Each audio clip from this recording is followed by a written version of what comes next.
Hey, what's up everyone? İngilizlan kanaliga xush kelibsiz. Bugungi darsimizda o'z oila a'zolarimiz haqida gapirishni o'rganamiz. What's the one thing you can never live without? My family. That's my girl. Oila a'zolarimiz ingliz tilida qanday atalishini bir qator ko'rib chiqamiz. Mother, ona. Father, ota. Parents, ota-ona. Brother, aka yoki uka. Little brother desa uka degani. Sister, opa yoki singil. Xuddi shunday. Little sister desa singil degan ma'noni anglatadi. Son, o'g'il. Daughter, qiz. Grandmother, buva. Grandfather, bobo. Children, bolalar. Husband, er. Wife, xotin. Uncle, amaki yoki tog'a.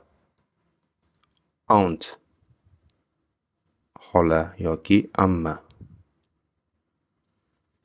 Ushbu so'zlardan foydalanib, o'z oila a'zolarimiz daraxtni yasashimiz mumkin. Misol uchun, kimdir uyda bobo buvisi bilan yashaydi. Kimdir esa tog'a amakisi yoki xola ammasi bilan yashash mumkin yoki umumiy oila daraxtini yasash ham mumkin. Misol uchun, mening holatimda bobo, buvi, otam, onam, akam, singlim va men. Ya'ni shu kabi vizual, ya'ni ko'rinish jihatdan o'zingiz uchun qulay oila daraxtingizni yasab olgan holda o'z oilangizga ta'rif berishingiz mumkin. Ya'ni o'z oilangiz haqida inglizcha gapirishingiz mumkin.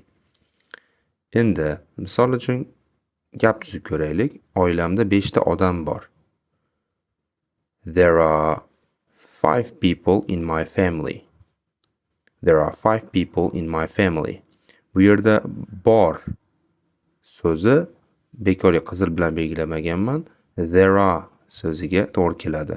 There are, ya'ni qo'shilganda there are deb o'qib ketasiz. There are. Endi bitta odam bo'lsa-chi, ya'ni shu holatda uyda bola bor desak, there is a boy in the house. There is a boy in the house. Ya'ni there is birlikka nisbatan, there are ko'plikka nisbatan ishlatiladi. Uyda bola bor, ya'ni bor so'zi there is bo'lyapti, ko'plikda esa bor so'zi there are bo'lyapti. Endi buni boshqa misolda aynan there is there are ni tushuntirish uchun ko'rib chiqadigan bo'lsak, stolda 5 ta olma turibdi. Stolda 5 ta olma bor desak, mani obyekt olma, joylashuv stol usti, bor so'zini ishlatib gap tuzamiz. There are 5 apples on the table. There are 5 apples on the table. Endi stol ustida bitta olma turganini ko'rib, uni qanday gapiramiz? Endi stol ustida bitta olma turibdi deydigan bo'lsak-chi? There is an apple on the table. There is an apple on the table. An apple, ya'ni an artikli bitta degan ma'noni bildiradi. Ya'ni stol ustida bitta olma turibdi degan ma'no kelib chiqadi. Endi buni so'roq variantida stolda 5 ta olma bormi deydigan bo'lsak, almashuv, o'rni almashuv bo'lardi. Ya'ni there is so'zlari is there yoki there are so'zlari are there ko'rinishiga keladi. Are there 5 apples on the table? Stolda 5 ta olma bormi? Yoki stolda bitta olma bormi deb so'raydigan bo'lsak, is there an apple on the table? Is there an apple on the table? There is, there are so'zlarini tushunib oldik. There is birlik uchun ishlatiladi, there are ko'plik uchun ishlatiladi va qayerdadir kim yoki nimadir borligini bildirish uchun ishlatamiz. Bitta aka bor deydigan bo'lsak, there is one brother. Ikkita opa bor. There are 2 sisters. Oilamda 5 kishi bor. There are 5 people in my family. O'zingiz aka, uka, xola, amma, amaki so'zlarini qo'yib, birlikda va ko'plikda so'roq ohangida gaplar tuzib ko'ring. Endi matn tuzib ko'ramiz. Ya'ni biz universal, ya'ni o'zimizning oilamiz haqida bemalol ravon gapira oladigan bir matn tuzib olishimiz kerak bo'ladi.